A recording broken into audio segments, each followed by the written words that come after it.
Welcome everybody today to our Financial Administrative Services Committee. On this committee are myself, Councillors O'Connor, Councillor Berg, and Mayor Clayton. So we'll start off with our land acknowledgement. The city respectfully acknowledges the Beaver, Cree, Dene, and Métis people as the original caretakers of the lands and surrounding areas. We're grateful to live, learn, work, and play on Treaty 8 territory within Turtle Island, and acknowledge these lands to have been home to diverse and sovereign First Nations and Inuit nations since time immemorial. Next, I'll just look for an adoption of the agenda, please. Councillor Berg. Thank you, Chair. I would like to move committee adopt the agenda as presented. Okay, thank you for that. Please vote.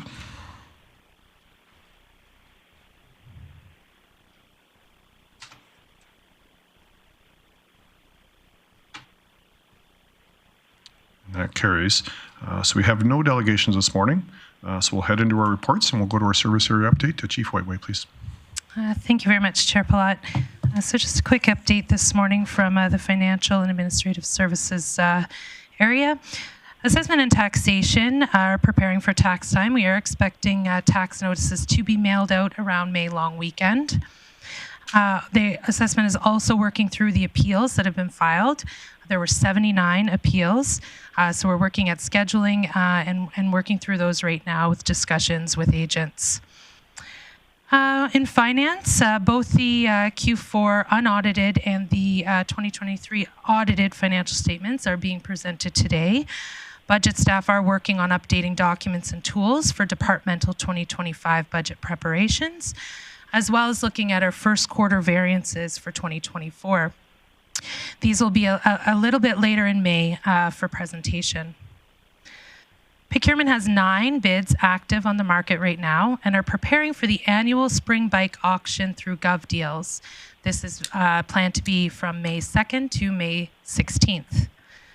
Finally, in GIS and IT, GIS continues to work with regional partners to further build out accessibility and data access for GPREP. This is to improve online maps and tools for any disaster responses. Additionally, new enterprise grant management solution is in a testing phase, and we're targeting a go live for May for the organization.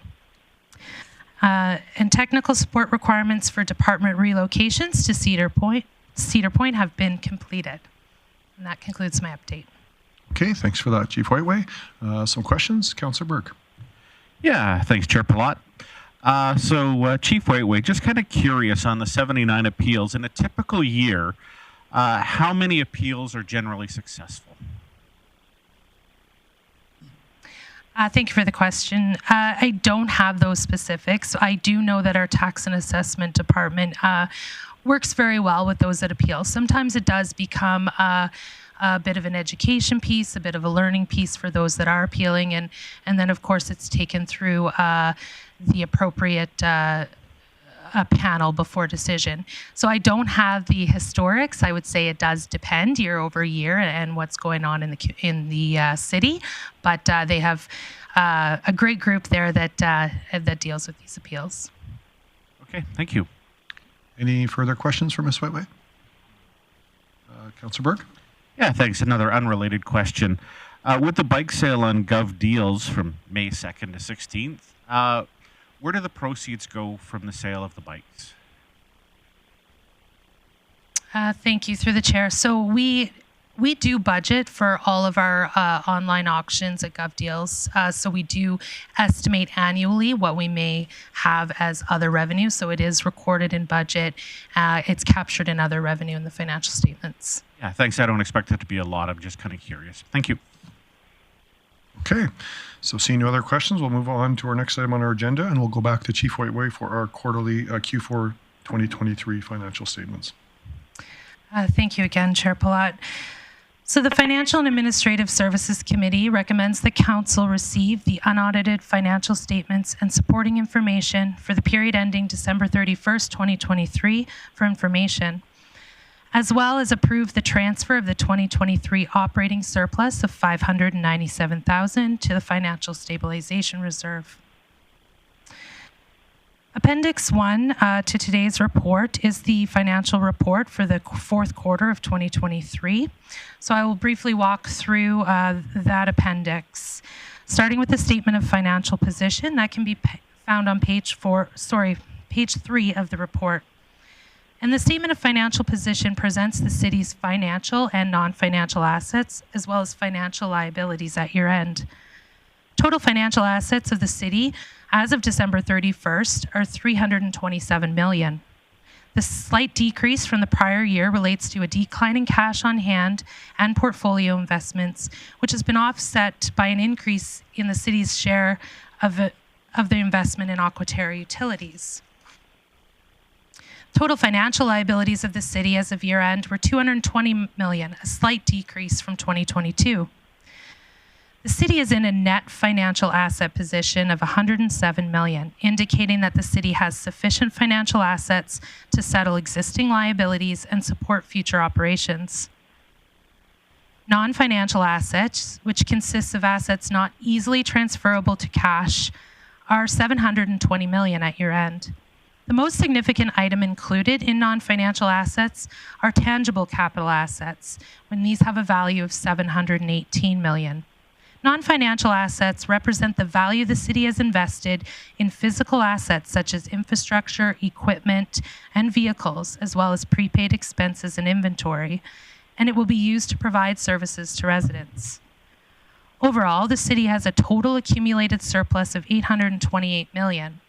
This will be used to support current year and future year services. An accumulated surplus position indicates that the city has net resources available to provide future services, consisting of both cash and non-cash components. The distribution of funds within the accumulated surplus is included on page 8 of the appendix, which provides the allocation of funds between what's restricted in reserves and our equity in both investments and tangible capital assets. Moving on to the statement of operations, which is on pages 4 and 5 of your appendix. The statement of operation reports on revenues and expenses, and then the results of the December 31st, 2023 year end. It details the transactions impacting the city's accumulated surplus from the beginning of the year to the end of the reporting period. And it differs from the city's annual operating budget as it includes non-cash items such as amortization and contributed tangible capital assets. Revenue collected as of December 31st, 2023 totaled just over $188 million. The increase in net municipal taxes from the prior year is reflective of the 1.71% property tax increase approved by Council. User fees and sales of goods increased with higher membership sales at Eastlink and revenue related to the 2 GPREP activations. Other operating revenue increased significantly from prior year with the one-time funds received on the streetlight conversion. However, interest and investment income and court fines collected were significantly lower than the same reporting period last year. The city's total expenditures to December 31st, 2023 are $215 million. This is slightly over $208 million as of December 31st, 2022. The city continues to experience greater demand for various services, and inflation continues to impact the cost of goods and services. As of December 31st, 2023, the city is in a surplus position of $8 million after other items. Next, we'll look at the operating variances. These are on pages 6 and 7 of your appendix. For the year ending December 31st, 2023, the city has a realized surplus from budget of $597,000. This equates to 0.31% of the city's total operating budget. The greatest pressures on this year's budget were a reduction in the court fine revenues for traffic infractions, lower than expected coordinated care campus tenant revenue, and grant funding as well. Losses incurred on ticket event sales, lower building permit revenue, and as well as many departments noting additional cost pressures due to inflation and supply chain issues. These unfavorable variances were largely offset by savings in transportation for snow removal not required in the latter part of 2023, as well as delays on hiring and operational spending implemented by administration to reduce a potential deficit from being realized. Looking at page 8, we have a more detailed presentation of our salary variances. The city had an overall cost of wages and benefits that was $1.8 million higher than budget. The increased salaries were a result of the coordinated care campus service providers being hired as temporary city employees for a portion of the year rather than contracted. Unbudgeted overtime salary costs incurred in relation to city staff assisting with GPREP activations through the year, and an unbudgeted salary expense relating to the Grande Prairie Police Service Transition Team and Police Commission. These increases were partially offset by savings throughout the year due to staff vacancies and attrition, as well as delayed hiring. In addition to that, we have on the next page, began to report again our FTE counts. So administration has compiled additional staffing information for reporting. Can be found on page 9 of the report. That is a snapshot of our staffing counts at year-end, December 31st, 2023. Finally, Long Capital has, at Q4, very robust reporting. Pages 11 through 27 do summarize all of the active capital projects at year-end. When we look at the beginning of 23, we had about $51 million of capital funds available and assigned to approved projects. We do pre-fund capital projects in accordance with the approved capital plan.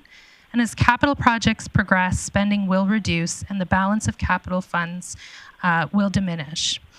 As of December 31st, 2023, there is $49 million in active capital projects. About $7 million of those projects are funded from grants, and the remainder is funded through capital tax, reserves, and debt.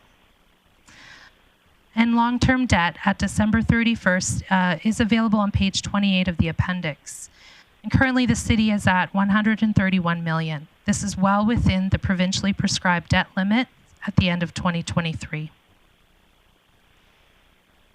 So to conclude, management has realized a surplus of $597,000 at year-end, and we are recommending that Council approve the transfer of the 2023 operating surplus to the Financial Stabilization Reserve. The city maintains a net financial asset position and accumulated surplus, indicating that there is sufficient resources to support future services. The city is also well within provincially prescribed debt and debt servicing limits as required by the Municipal Government Act. We maintain sufficient reserves and support fiscal prudency. Thank you. Okay, thanks for that, Chief Whiteway. We'll look for some questions. I'll start with Councillor O'Connor. Yeah, thank you, Chair Palat. Chief Whiteway, I'm just curious, on page 4, line 4, interest in investment earnings, there's a 50% drop from 22 to 23, and I don't recall in the report from our investors that there was a big change. So did I miss something, or what is the reason for that large drop? Thank you very much, through the chair. So yes, we have seen a decrease in our portfolio investments. So that would impact any interest earnings that we would have. And yes, in past years, we have realized some older gains on some of our bonds. We may not have had as many of those this year. I do anticipate, though, that we will see a bit of an improvement going into this year. Okay, thank you. Just a couple questions for me in case nobody else, I don't see anybody else in the queue. Just looking at our revenues, I mean, we had a pretty substantial growth from 22 to 23. Are we, now that we're through 23, are we pretty confident that those numbers will hold moving into 24 as well? Thank you for the question. We do budget based on historicals and, of course, anything we may know going forward. It is our hope that, yes, we can maintain many of these revenue items going forward, but we've not yet run our first quarter to look at specifically sort of what's happening these first 3 months. So once any budget amendments are approved by Council, we'll get going on our variance reporting, and that is expected to come back later in the month of May for 2024. Okay. And just a couple other questions, or Councillor Berg, did you have? Okay. Just wondering what we do moving forward, looking through our departments, I think there's 33 departments, 11 of them had over a $200,000 variance plus or minus. So just so I understand, when that happens, do we look forward to 2024 and start, we've somewhat approved the 24 budget in principle already. Does admin start looking at those departments that had over that big of a variance and start really dialing in on if that's a continued variance or how that looks moving forward? Thank you for the question, Chair Palat. Yes, as part of our budget practice each and every year, we do consider any variances. Now, of course, we do look at were they one-off variances? Was there something situational that year that may have just caused a one-time? But yes, any time that we have variances or we have especially savings, we look at could that be redistributed? Could it be used in a different way, or is it not needed anymore? So that is done annually as part of our budget process before we bring it forward to council. Okay. Councillor Berg, did you have a question? Yeah, thanks, Chair Palat.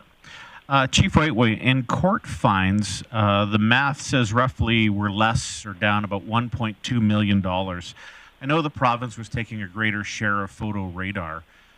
Is that photo radar accounting for a good chunk of that, or is it other things? And did we budget for that?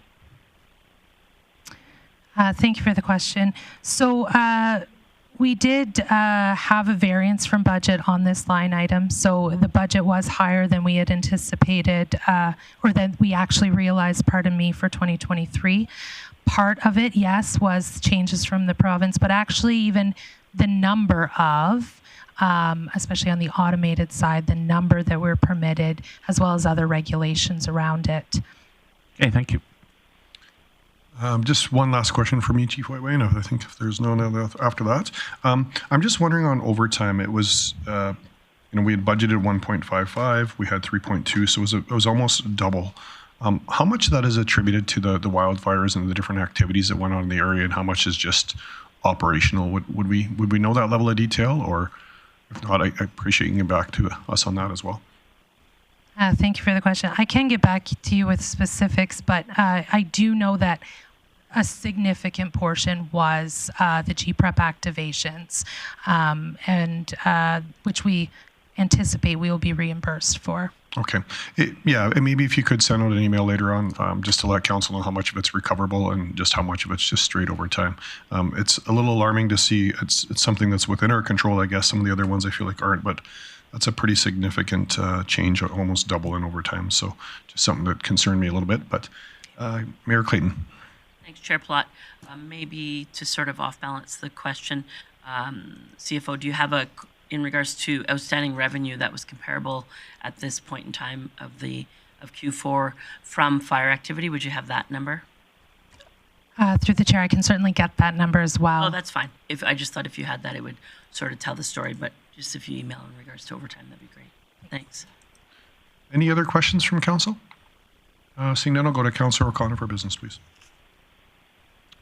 Thank you, Chair Palat. I'd like to move that one, we receive the unaudited financial statements and supporting information for the period ending December 31st, 2023 for information, and number two, approve the transfer of the 2023 operating surplus of $597,000 to the Financial Stabilization Reserve. Okay. Thanks for that. I just want to confirm admin's okay that this is coming in one motion, both of those. That's fine. Okay. So it's also, committee recommend council would be the only thing that if you could add, Councillor O'Connor. I don't know if we missed that part. Add what? Sorry? Just that that's committee recommending council do these two motions. Yes, and council. Thank you. Yeah. Okay. So with that, we will, nobody in the queue, will please vote.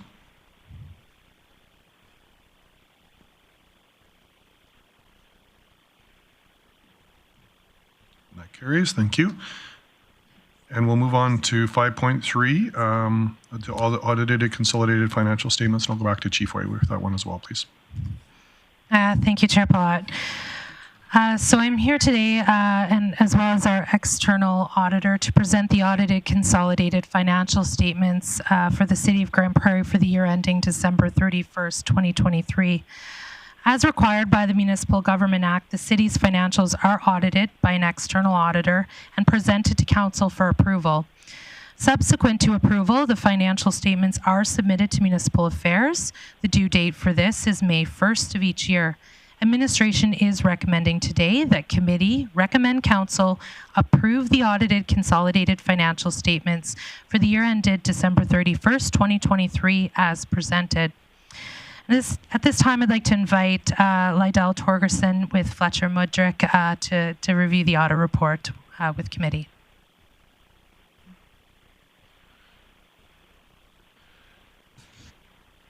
So you should be good there if you just want to get your mic set up and pull it toward yourself. And if you have any information you wanted to put, there is an X there that you can put it on as well. Okay.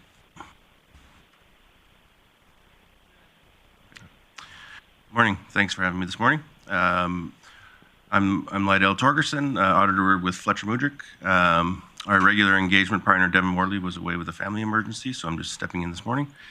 I was our engagement quality reviewer, so was involved in the engagement, and familiar with the city's audited financial statements. I believe our audit went well again, speaking with the team. They wanted to thank Danielle and Shauna and the finance team for the cooperation we received during the audit. Our audit, we're not going to look at every single transaction. It's a risk-based approach where we take materiality into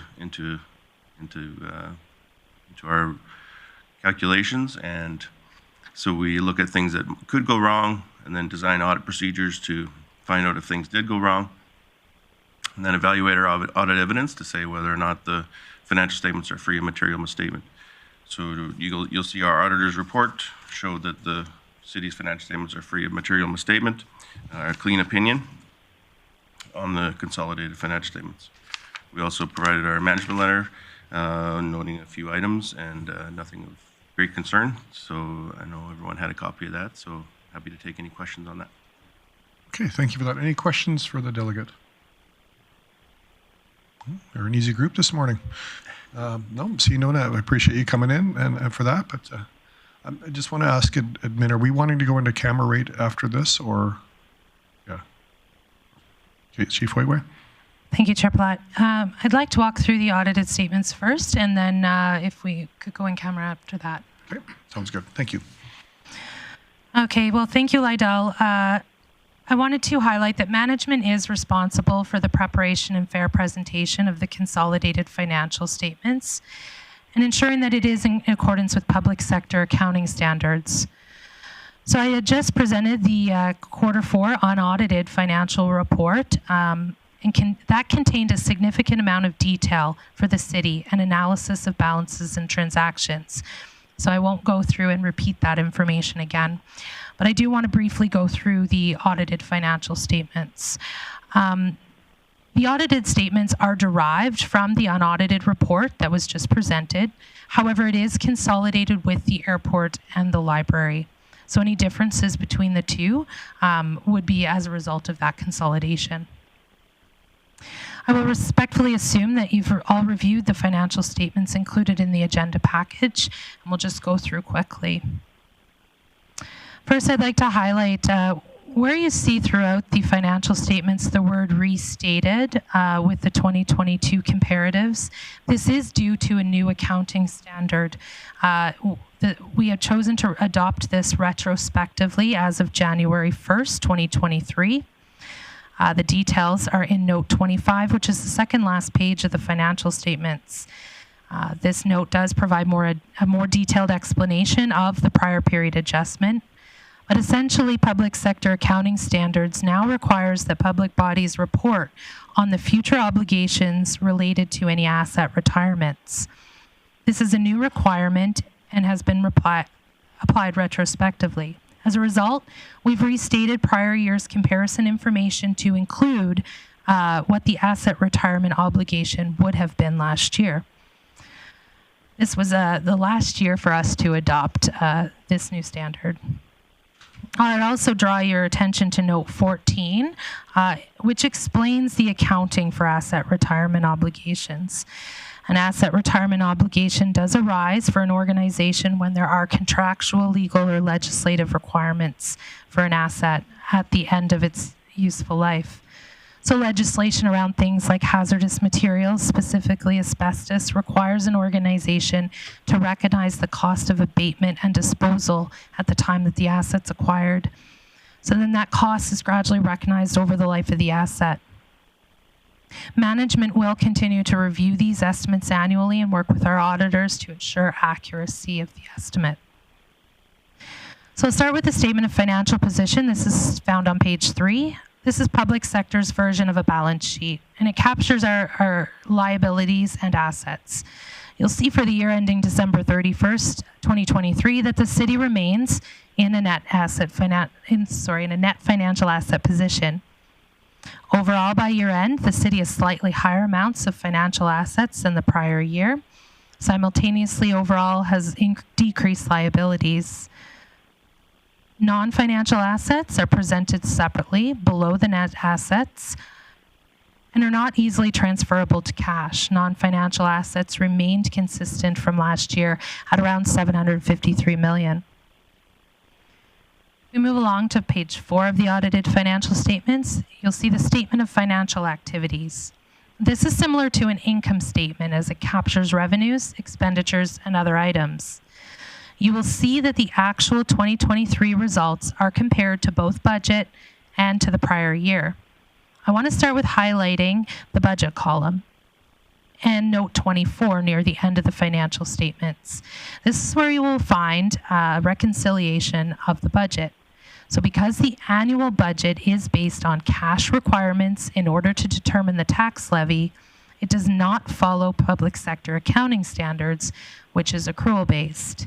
So in the financial statements, you are going to see non-cash items such as amortization costs of tangible capital assets that is not included in budget as it does not take cash. Similarly, we budget the payments required on any long-term debt in order to determine annual tax requirements. But for accounting purposes, these payments are not an expenditure as they reduce our debt liabilities on the statement of financial position. So for 2023, the city ended with an $8.4 million in excess revenue over expenditures, as presented on the statement of financial activity. Page 5 is our statement of remeasurement gains and losses. The city holds long-term debt with CIBC via an interest rate swap. This type of borrowing realizes a gain when the prevailing interest rates are higher than the borrowing, and vice versa, a loss when higher. Our current loans are lower than the prevailing market rates, which puts us in a gain position. Market rates, though, have dropped from last year, so the accumulated remeasurement gain is less than it would have been at the end of 2022. Statement of changes in accumulated surplus on page 6 shows readers what impacted the accumulated surplus during the year. As I've previously discussed, the application of asset retirement obligations has decreased this overall accumulated surplus.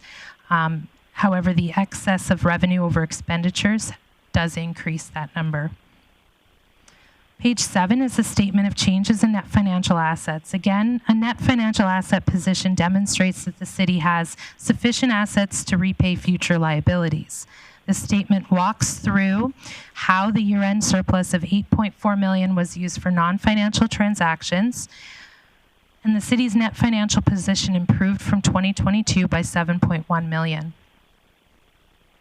The last statement I'd like to highlight is on page 8. This is the statement of changes in financial position. This statement is quite similar to a statement of cash flows and walks through the amount of cash used in operating, investing, financing, and capital activities. The city ended 2023 in a positive cash position of $145 million. These funds are held in both bank accounts and short-term and long-term portfolio investments. Pages 11 through 15 provide even more detailed schedules for 2023. They will walk through tangible capital assets, property taxes, government transfers, and our expenses by object, and our activities by segments. These schedules provide readers with greater detail and context for the transactions that occurred during the year. Lastly, there are a number of great notes beginning on page 16. They provide even greater detail and context for many of the balances and transactions included in the main statements and schedules. And that concludes my overview. Happy to take any questions. Okay, thanks for that, Chief Whiteway. Any questions? Councillor Berg. Yeah, thanks, Chair. My question is actually quite minor in the context of the overall budget, but it may be more around language than anything, where we have, I think it was on page 3 or item 3, assets held for resale.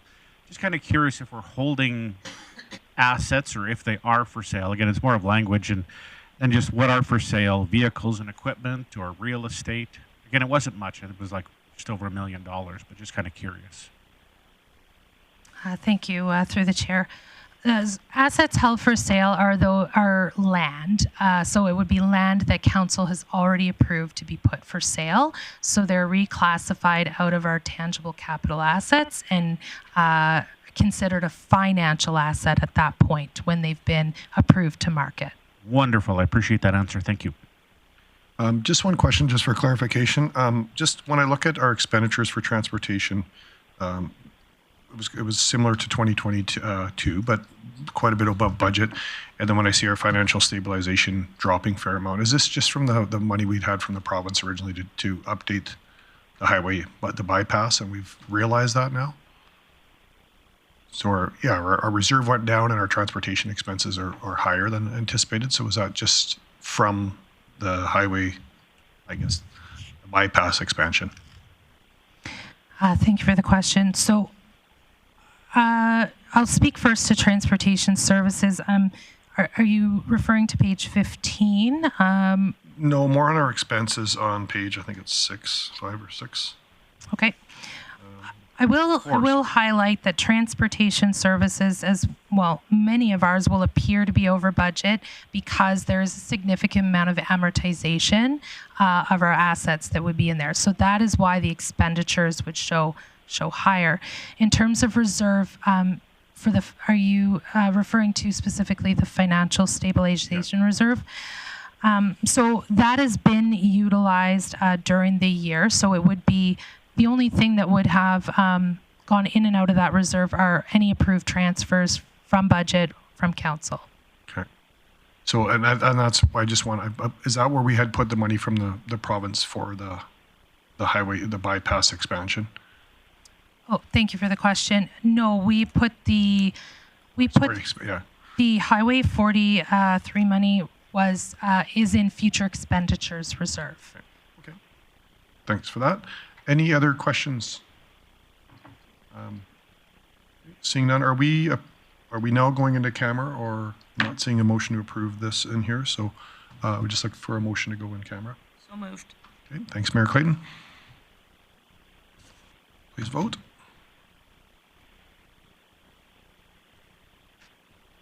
Councillor O'Connor in favor. Okay. So thanks for that. We'll just give a minute here.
Welcome back to our Financial and Administrative Services Committee meeting. We'll continue on with our meeting here. We have no correspondence or other businesses. So we need some business from. Sorry, business arising from the in-camera. Councillor Berg. Yeah, thank you, Chair Palat. I would like to move committee recommend council approve the audited consolidated financial statements of the City of Grande Prairie for the year ended December 31st, 2023. Okay, thanks for that. Any discussion or debate? Please vote.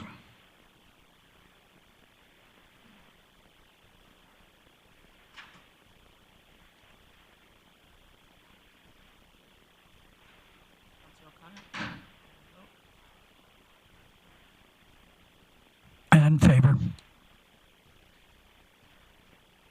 And that carries.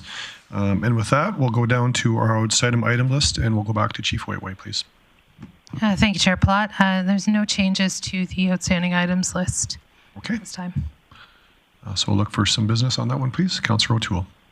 Councillor O'Connor. Well, I got a raise there. I'd like to move that committee receive the April 16th outstanding items list as presented for information.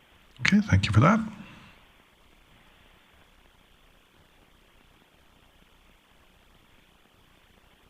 And O'Connor in favor.